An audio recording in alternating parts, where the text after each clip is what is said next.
내 삶의 이력서라는 제목으로 오늘 말씀 함께 살펴보겠습니다. 여러분 한번 따라해 봅시다. 나는 왕이다. 네, 아주 잘하시네요. 나는 왕이다. 여러분 좌우에 한번 또 둘러보십시오. 왼쪽에도 왕이 있고 오른쪽에도 왕이 있습니다. 그리고 저기 카메라로 온라인으로 드리는 왕들도 있습니다. 이 상황을 네 글자로 정리하면 어떻게 말할 수 있을까요? 네, 오른쪽에도 왕이 있고 왼쪽에도 왕이 있습니다. 우왕좌왕입니다. 네, 왕들이 많습니다. 빨리 이해하시네요. 그래도 이 역대기, 오늘 우리가 읽은 역대하는 남유다 왕들에 대한 이야기입니다.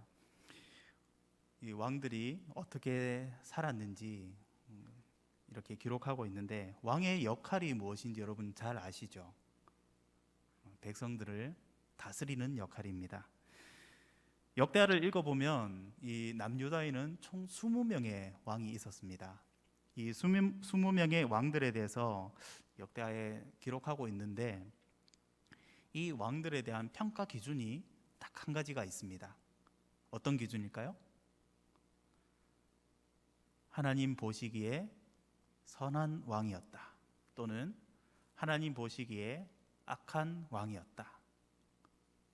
딱 한 가지 기준이 있습니다. 그래서 이 왕들의 행적을 읽어보면 이 왕이 왜 선한지 그리고 왜 악한지 알 수 있습니다. 쉽게 말해서 이 왕들의 이력서를 보면 이들이 악했는지 선했는지 알 수 있다는 것입니다. 어떤 왕을 선하다고 기록했을까요? 앞에 조금만 넘겨서 26장 4절 5절 그리고 27장 1절, 뒤쪽에 있는 29장 2절, 이렇게 조금만 살펴봐도 이 평가 기준들이 나옵니다. 여호와 보시기에 정직하게 행하며, 이것이 역대하에 계속해서 선한 왕들을 가리키는 표현입니다. 그러면 어떤 왕을 악하다고 했을까요? 26장 16절 그리고 28장 2절, 계속해서 악한 왕들에 대해서 이런 표현이 등장하는데, 악을 행하여 그의 하나님 여호와께 범죄하되, 그리고 오늘 아하스 왕은 이스라엘 왕들의 길로 행하여, 이렇게 말씀합니다. 하나님께서 남유다에 그리고 북이스라엘에 왕을 세우실 때 기대하셨던 역할은 딱 한 가지였습니다. 하나님의 말씀으로 백성들을 다스리는 것. 한마디로 하나님을 대신해서 백성들을 다스리는 것, 그것이 하나님께서 기대하셨던 왕의 역할입니다. 아하스 왕의 아버지 요담이나 아하스 왕의 아들 히스기야는 이 역할을 참 잘 수행했습니다. 그래서 하나님 보시기에 선한 왕이었습니다. 31장 20절에 보면 히스기야가 하나님 앞에서 어떻게 선했는지 보여줍니다. 그는 주 하나님 앞에서 선하고 정직하고 진실하게 일을 처리하였다. 히스기야 왕은 하나님의 말씀에 귀 기울이고 그 말씀을 마음에 담아두고 그 말씀대로 이루어가기 위해서 최선을 다했다. 이것이 히스기야 왕에 대한 평가입니다. 그런 왕을 하나님은 선하다라고 말씀하셨습니다. 근데 오늘 우리가 읽은 이 28장에 나오는 아하스 왕은 악한 왕이었습니다. 2절에 읽어보면 이스라엘 왕들의 길로 행하여, 이렇게 말씀합니다. 2절을 계속해서 읽어보면 이스라엘 왕들의 길로 행하는 것이 어떤 것인지 설명하고 있습니다. 바알의 우상을 부어서 만들고 또 그의 자녀들을 불사르고 이런 설명들이 있습니다. 지금 보시는 이것이 바알이라는 우상의 형상입니다. 이 바알은 비와 바람을 다스리는 신이었습니다. 농경 사회였기 때문에 비와 바람을 다스리는 신은 최고의 신이었습니다. 농사를 지을 수 있게 해주기 때문입니다. 그래서 이 바알에게 항상 농사가 잘 되게 해달라고 빌었는데 우리가 성경을 읽어보면 아주 자주 등장하는 이름입니다. 이렇게 사람 모양으로도 만드는데 이 바알과 함께 항상 등장하는 신이 있습니다. 바로 아세라 여신입니다. 부부라고 생각하시면 됩니다. 이 바알은 비와 바람의 신, 풍우의 신이라고 하고 아세라 여신은 이제 그 바알과 함께 농사가 잘 될 수 있게 역할하는 땅의 여신, 대지의 여신 정도로 생각할 수 있습니다. 그래서 늘 저렇게 함께 우상을 제단에다가 모셔놓고 제사를 지냈습니다. 이 두 신이 사이좋게 잘 지내면 농사가 잘 된다라고 생각했습니다. 부부잖아요. 그래서 부부 관계가 아주 좋으면, 많으면 농사가 잘 된다 이렇게 생각했습니다. 그래서 바알 신을 섬기는 사람들에게서 나타나는 특징 중에 하나가 아주 음란하고 성적으로 문란한 것입니다. 이스라엘 사람들이 가나안 땅에 들어가서 이 신을 섬기면서 이렇게 음란하고 타락하게 문란하게 살았습니다. 하나님께서 계속해서 이스라엘 백성들을 향해서 음란하다 이렇게 표현하시는데 이것이 단순히 하나님의 신부로서 다른 우상들을 찾아서 떠나는 그런 모습을 표현하는 것이기도 하지만 실제적으로도 그런 문란한 생활들이 있었다는 것을 알 수 있습니다. 우리가 잘 알듯이 이스라엘은 출애굽해서 광야에서 살아갈 때 농사를 지을 수 없었습니다. 농사 짓는 기술도 몰랐고 또 농사 지을 땅도 없었고 환경도 아니었습니다. 그 농사 지어 보신 분들은 알겠지만 농사 짓는 데는 땅도 필요하고 물도 필요합니다. 그리고 적절한 기후가 있어야 됩니다. 근데 이스라엘 사람들이 살던 이집트, 종살이 하던 이집트는 농사 짓는 방법이 조금 다릅니다. 비가 엄청 많이 와서 나일강이 범람하면 그 강바닥에 있던 뻘들이 주변에 넘쳐나게 이렇게 덮어버립니다. 그러면 물이 빠지고 나서 그 땅이 아주 비옥한 땅이 됩니다. 씨만 뿌려놔도 그냥 쑥쑥 올라와서 열매들이 맺혔습니다. 그렇게만 농사 지어봤던 백성들이 이제 광야로 갔습니다. 물도 없고 뻘도 없습니다. 무엇을 먹고 살까요? 하나님께서 만나와 메추라기를 내려주셨습니다. 반석에서 물도 솟아나게 하셨습니다. 이렇게 하나님께서 주시는 것으로 먹고 살았던 이스라엘이 이제 가나안 땅으로 들어갑니다. 가나안 땅에 들어가니까 이제는 하나님께서 농사 짓고 그 소출로 먹고 살게 하셨습니다. 농사를 지어보니 쉽지 않죠. 그러다 보니 농사 기술을 배우려고 가나안 사람들에게 의지하게 됩니다. 그리고 그들이 섬기고 있던 바알 신을 함께 섬기기 시작합니다. 그렇게 아세라를 섬기고 또 몰렉이라는 신도 섬겼습니다. 한마디로 요약하면 먹고 살기 위해서, 그리고 더 잘 먹고 더 잘 살기 위해서 이방 신들을 섬기기 시작했습니다. 광야에서 40년 여러분 살아보신 적 없죠? 광야에서만 살다가 그 당시에 아주 문화적으로 뛰어나던 가나안 땅으로 갔을 때 사람들이 어떤 생각을 했을까요? 제가 필리핀에서 1년 살다가 한국에 와보니까 한국은 정말 발전한 나라입니다. 한국에서 계속 있다가 우리가 작년에 초등부와 함께 필리핀으로 비전 트립을 갔었죠. 필리핀에 있을 때는 저는 깨끗한 환경에 살았다고 생각을 했습니다. 그 빌리지라고 이렇게 마을에 벽이 따로 세워져 있고 앞에는 가드, 경비원들이 서서 지키는 그런 동네에서 벽돌집에 예쁘게 만들어 놓은 마당이 있는 그런 집에서 1년을 살았습니다.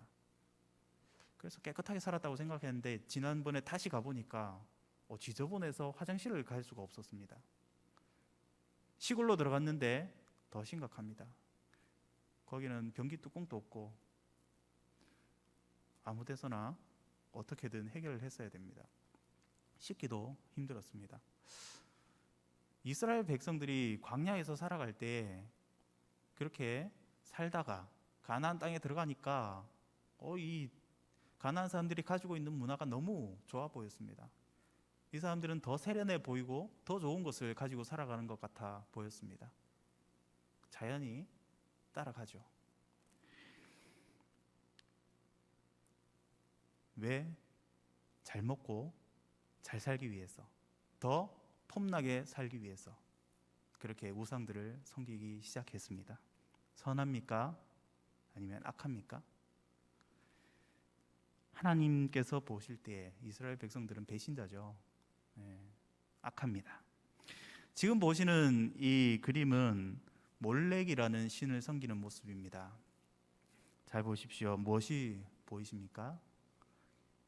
이 빨간 동그라미 안에 있는 이것은 아기입니다. 아기. 그리고 그 주변에 보면 사람들이 나팔도 불고 북도 치면서 이렇게 악기를 연주하고 있습니다. 아주 열심히 연주하고 있습니다. 그리고 여기 몰렉 신상 아래쪽을 보면 요 다른 모습을 보면 이런 게 있습니다. 신상 밑에 넘겨주세요. 아궁이가 있죠. 저 신상 밑에 저렇게 아궁이를 만들어 놓고 불을 뗍니다. 계속해서 불을 떼면 신상 전체가 빨갛게 달아오르고 뜨거워지겠죠. 그러면 저 신상이 손을 벌리고 있는 저기가 제단인데 저기 위에다가 아기를 올려놓습니다. 뜨거우니까 아기가 울겠죠. 그러면 이 아기를 바친 부모님의 마음이 약해져서 안 돼요, 우리 아기 돌려주세요 할까봐 나팔을 크게 불고 북을 크게 치면서 그 소리를 없애버립니다. 3절을 읽어보겠습니다. 28장 3절입니다. 시작. 또 흰놈의 들 골짜기에서 분향하고 여호와께서 이스라엘 자손 앞에서 쫓아내신 이방 사람들의 가증한 일을 본받아 그의 자녀들을 불사르고. 왜 이렇게 했다고요? 잘 먹고 잘 살기 위해서, 폼나게 살기 위해서 자기 자녀들까지 이렇게 우상에게 제물로 바쳤습니다. 최근에 고고학자들이 발견한 유물입니다. 사진 보여주세요. 이 항아리가 한 100개 정도가 나왔습니다. 저기 항아리 안에 유골들이 다 들어있습니다. 아기들을 바치고 남은 뼈를 담아둔 항아리들입니다. 여러분, 이 모습을 보시면 이것이 선합니까? 아니면 악합니까? 이렇게 한 이유가 뭐라고요? 잘 먹고 잘 살기 위해서, 폼나게 살기 위해서. 그리고 오늘 아하스 왕을 보면 살기 위해서도 그렇게 했습니다. 5절에서 7절을 보면 남유다는 북이스라엘과 아람 연합군에게 공격을 받습니다. 북이스라엘이 왜 남유다를 공격할까요? 지금 국제 정세가 심상치 않습니다. 위에 아수르라는 나라가 갑자기 성장해서 굉장히 사납게 주변 나라들을 점령하고 있습니다. 그러다 보니까 그 당시에 강대국이었던 북이스라엘과 아람이 연합해서 아수르에 대항하기 시작했습니다. 그리고 남유다에게도 야, 너도 함께 하자 요청을 합니다. 그런데 남유다의 아하스 왕이 자기가 볼 때는 아수르가 왠지 다 주변 나라들을 지배할 것 같습니다. 그래서 친아수르 정책을 펼칩니다. 북이스라엘 입장에서는 보기 싫죠. 그래서 아람과 연합군을 형성해서 쳐들어옵니다. 남유다는 손도 써보지 못하고 한번 제대로 싸워보지도 못하고 침략당해서 재물을 다 뺏기고 포로로 잡혀갑니다. 그 포로로 잡혀간 사람들의 숫자만 20만 명이었습니다. 이제는 그렇게 약탈당하고 나서 이제는 블레셋과 옆에 있던 에돔까지 와서 남유다를 괴롭히기 시작합니다. 약탈하고 마치 자기들이 원래 집이었던 것처럼 들어와서 살기 시작합니다. 그래서 이런 상황에서 아하스 왕이 그때에 아수르에게 도움을 청했다, 이렇게 말씀합니다. 20절에 보니까 아수르가 왔습니다. 근데 어떻습니까? 아수르 왕 디글랏빌레셀이 그에게 이르렀으나 돕지 아니하고 도리어 그를 공격하였더라. 도와주러 왔는데 오히려 약탈하고 또 괴롭힙니다. 아하스 왕은 어떻게 했을까요?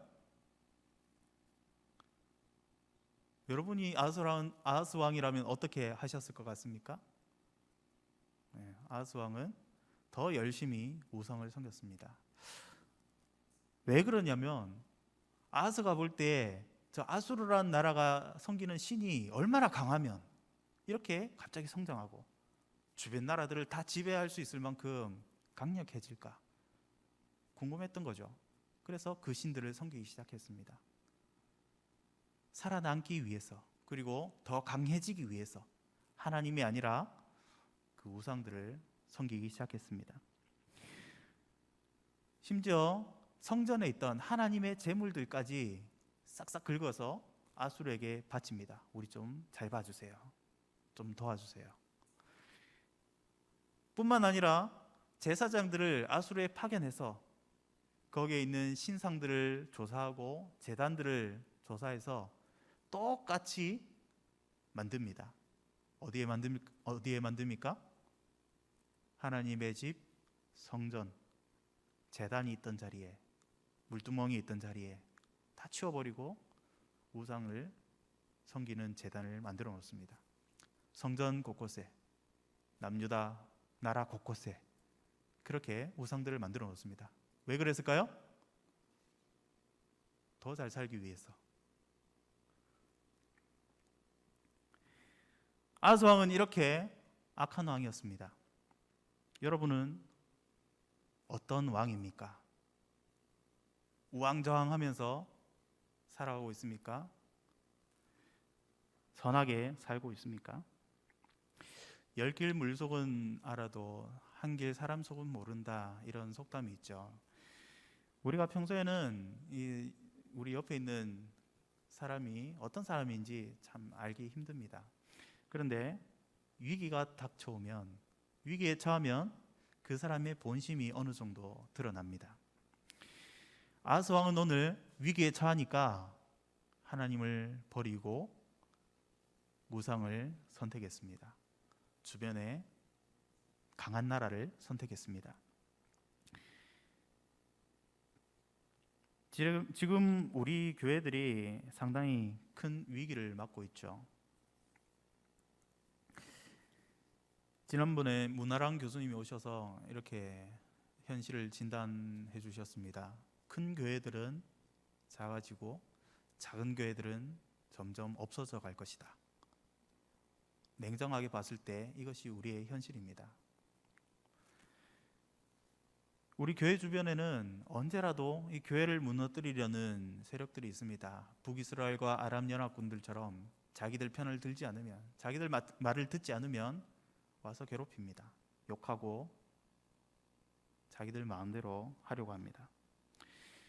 그리고 교회가 연약해지면 그 틈을 타서 블레셋처럼, 에돔처럼 이때다 싶어가지고 들어와서 교회를 어지럽히는 사람들도 있습니다. 또는 아수르처럼 교회에 굉장히 도움이 될 것처럼 이렇게 와서는 오히려 더 교회를 약탈하기도 합니다. 1867년에 자본론이라는 책을 쓴 사람이 있습니다. 이 사람의 이름은 여러분이 잘 아시는 칼 마르크스라는 사람입니다. 이 책에서 마르크스는 공산주의를 주장했습니다. 이 마르크스가 생각할 때 이 사람은 학자였기 때문에 지금 모습을 보니까 기계가 굉장히 좋아지고 있었습니다. 그래서 이 기술도 점점 발전해지고 기계가 점점 발전해지면 사람들이 일을 안 해도 기계들이 일하는 걸로 먹고 살 수 있겠구나 싶었습니다. 그럼 지금 주변을 둘러보면 실제로 사람을 대신할 만한 기계들이 많죠. 카페에 가면 누구에게 주문을 합니까? 소원자매? 누구에게 주문을 하죠? 기계에 꾹꾹 눌러서 주문을 합니다. 공장에서 누가 일을 합니까? 사람이 버튼을 누르면 기계가 알아서 합니다.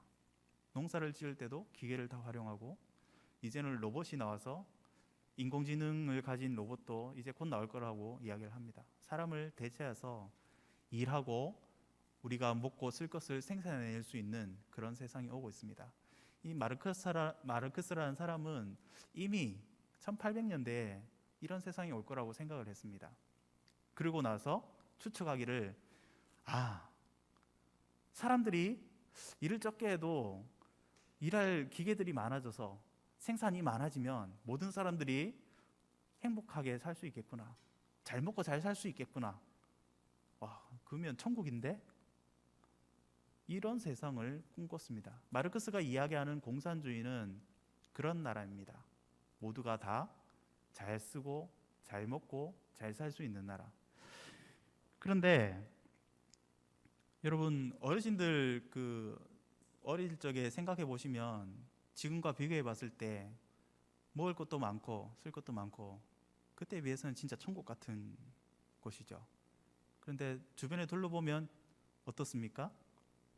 굶어 죽는 사람이 있을까요? 없을까요? 여전히 굶어 죽는 사람이 있습니다. 왜 그렇습니까? 사람은 악하기 때문에 그렇습니다. 공산주의가 성공할 수 없는 근본적인 이유가 여기에 있습니다. 쓸 것이 많아지면 나눠주는 것이 아니라 자기가 더 많이 가지려고 합니다. 그래서 소련이나 북한이나 이런 나라들은 강제로 뺐죠. 너 돈 많으니까 내놔, 나눠 쓰자. 이렇게 하니까 더 성공할 수가 없습니다. 사람에게서는 선한 것이 나올 수 없습니다.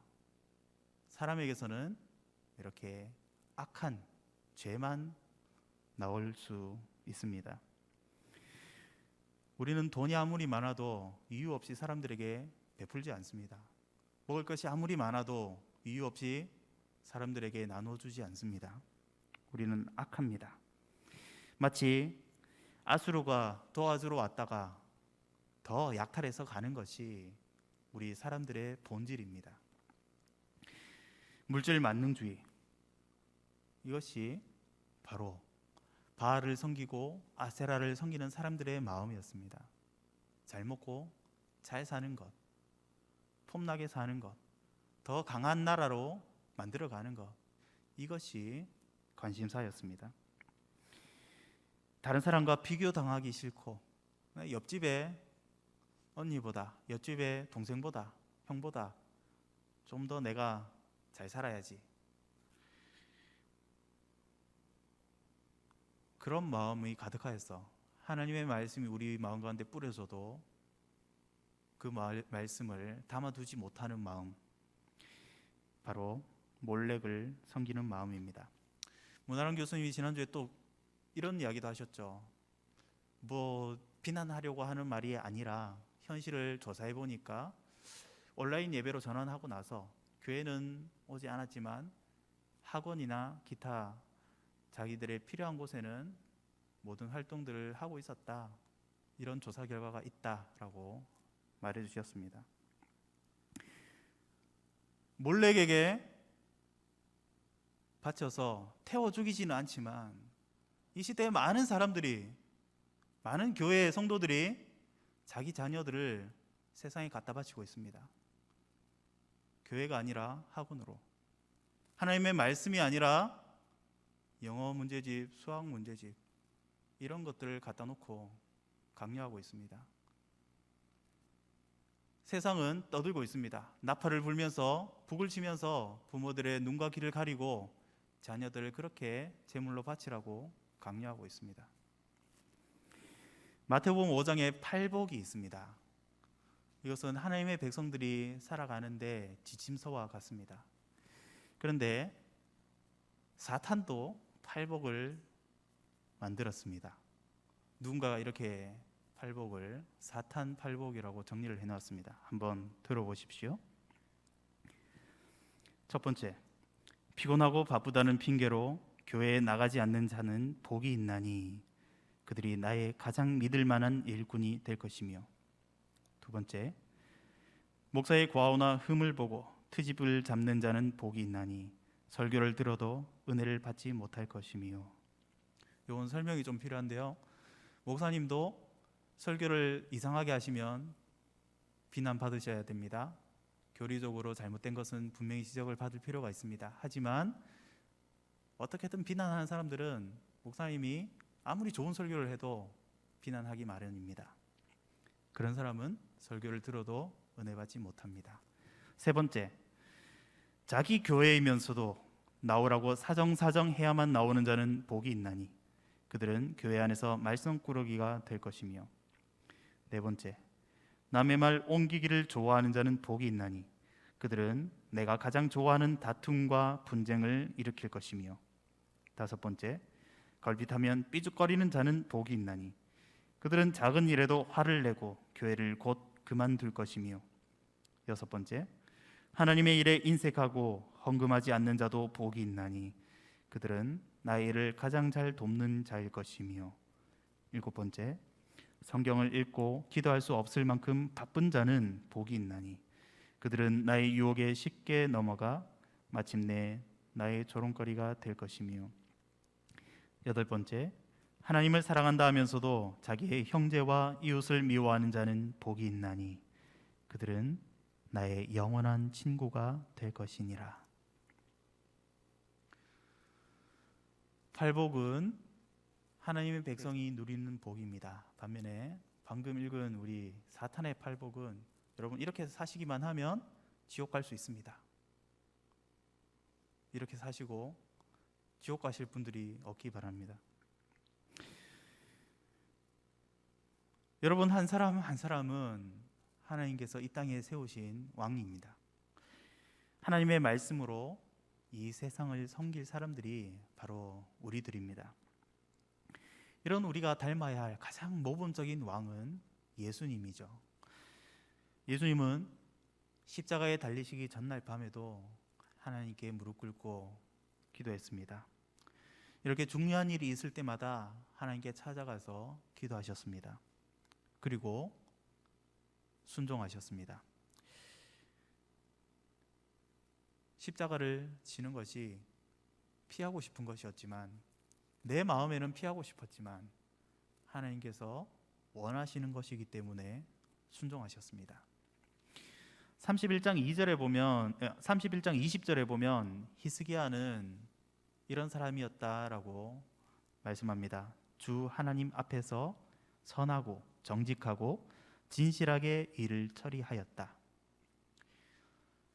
하나님의 말씀 듣기에 힘쓰고 그 말씀을 마음에 가득 담아서 그 말씀이 이루어지기를 최선을 다해서 살았다는 뜻입니다.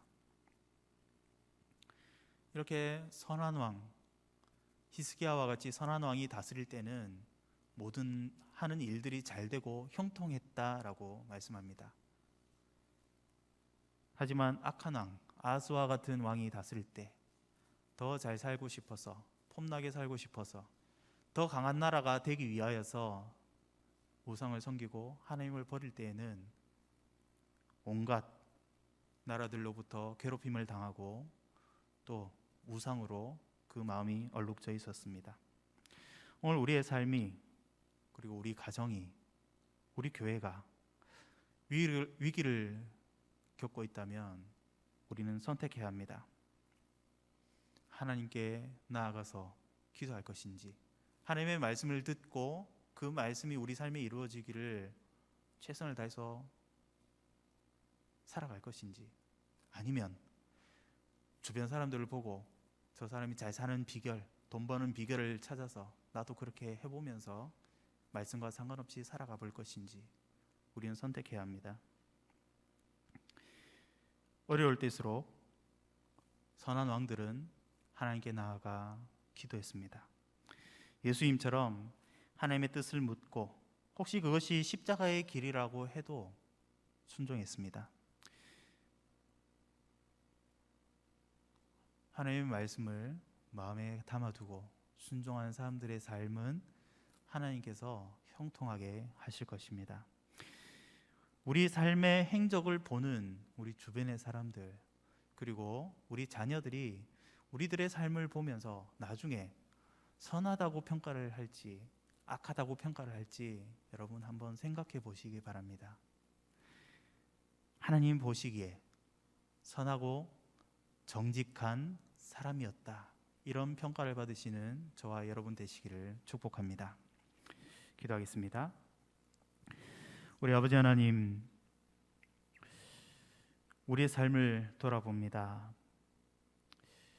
이 아하스 왕처럼 악한 삶이었는지, 그리고 히스기야처럼 선한 왕이었는지, 우리의 삶이 어떠했는지 돌아봅니다. 아버지 하나님, 우리 눈에 보이는 세상의 화려한 것들이 아니라 다소 답답하고 힘들고 어려워 보이더라도 좁은 길, 하나님의 말씀을 듣고 온 힘을 다하여 그 말씀으로 살아가기를 원하는 우리들 되기를 원합니다.